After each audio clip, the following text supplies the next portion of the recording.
રાજકોટ શહેરના કાઠી ક્ષત્રિય સમાજ પુરુષોત્તમ રૂપાલાના મામલે ભાજપના સમર્થનમાં જોડાયો છે। ચોટીલા, અમરેલી, બોટાદ, રાજુલા, રાજકોટ, જૂનાગઢ સહિતના કાઠી ક્ષત્રિય આગેવાનોનું ભાજપને સમર્થન મળ્યું છે।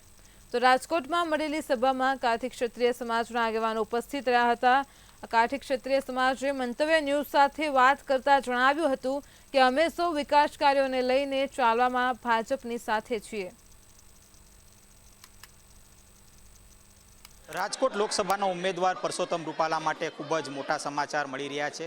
ખાસ તો પરસોત્તમ રૂપાલાને અખિલ ભારતીય કાઠી સમાજના જે આગેવાનો છે તે ટેકો જાહેર કર્યો છે। આપણી સાથે આગેવાનો જોડાયા છે, એમની સાથે જ વાત કરશું। શું કહેશો, ક્યાંક અત્યારે વિવાદ ચાલી રહ્યો છે પરસોત્તમ રૂપાલાને લઈને, અને તેના જ વચ્ચે કાઠી સમાજ અત્યારે ક્યાંક ટેકો જાહેર કર્યો છે।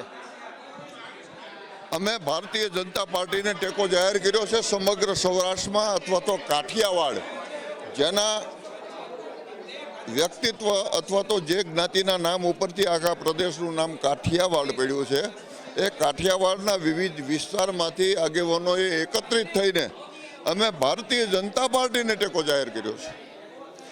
અમે આ પરિસ્થિતિમાં રાષ્ટ્રીય લેવલે વિચારીએ છીએ, અને અમારો વિચાર એવો છે કે આ પરિસ્થિતિમાં નાના મોટા મતભેદ અમારાની અંદર હોય તો એ પણ ભૂલી જવા, અને આપણે ભારતીય જનતા પાર્ટીને ટેકો આપવો જોઈએ, પછી સીટ ગમે તે હોય।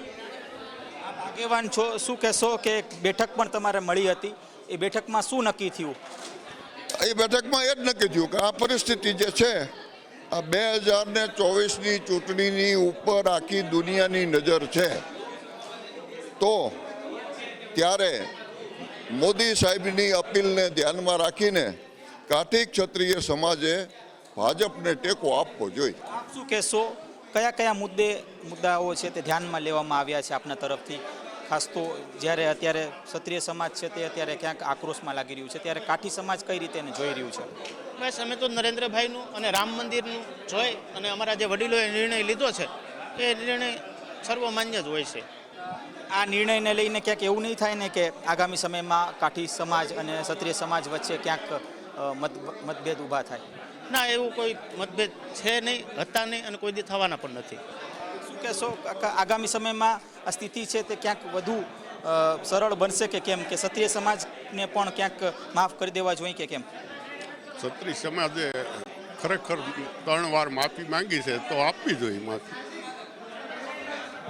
કહી શકાય કે આ હતા આપણી સાથે ક્ષત્રિય સમાજના આગેવાનો કે જેઓ જણાવી રહ્યા છે કે આગામી સમયમાં ક્ષત્રિય સમાજે પણ પરસોત્તમ રૂપાલાને માફી આપવી જોઈએ, કારણ કે આ 3 વખત ક્યાંક માફી પણ માંગી ચૂક્યા છે। ત્યારે ચોક્કસથી આને લઈને અત્યારે ક્ષત્રિય સમાજના જે આગેવાનો છે તેઓ દ્વારા એક પ્રેસ કોન્ફરન્સ કરવામાં આવી, અને આ પ્રેસ કોન્ફરન્સમાં ક્યાંક સર્વાનુમતે પરસોત્તમ રૂપાલાને ટેકો જાહેર કર્યો છે, આ સાથે ભાજપને પણ ટેકો જાહેર કર્યો છે। આ પ્રકારની પ્રતિક્રિયા હાલ આગેવાનો તરફથી મળી રહી છે। કેમેરા પર્સન લલિત વ્યાસ સાથે ધ્રુવ કુંડેલ, રાજકોટ।